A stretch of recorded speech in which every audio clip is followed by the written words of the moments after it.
بسم اللہ الرحمن الرحیم۔ اللہ تعالیٰ نے صبر و شکر کرنے والے کے لیے جنت کا وعدہ فرمایا ہے۔ آج کی اس ویڈیو میں ہم آپ کو ایک ایسا ہی واقعہ سنانے جا رہے ہیں، تو چلیں شروع کرتے ہیں۔ عمران بن عطان خارجی فرقے کا مشہور فصیح و بلیغ شاعر گزرا ہے۔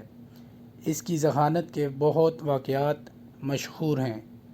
علامہ ذیفشری نے نقل کیا ہے کہ وہ بے انتہا سیاہ فام اور بدصورت تھا، اور وہ جتنا بدصورت تھا اس کی بیوی اتنی ہی خوبصورت تھی۔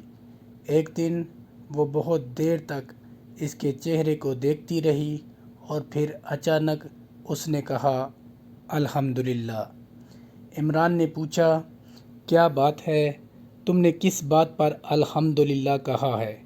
بیوی نے کہا میں نے اس بات پر خدا کا شکر ادا کیا ہے کہ ہم دونوں جنتی ہیں۔ عمران نے پوچھا وہ کیسے؟ کہنے لگی اس لیے کہ تمہیں مجھ جیسی بیوی ملی، تم نے اس پر شکر ادا کیا، اور مجھے تم جیسا شوہر ملا، میں نے اس پر صبر کیا، اور اللہ نے صابر اور شاکر دونوں کے لیے جنت کا وعدہ فرمایا ہے۔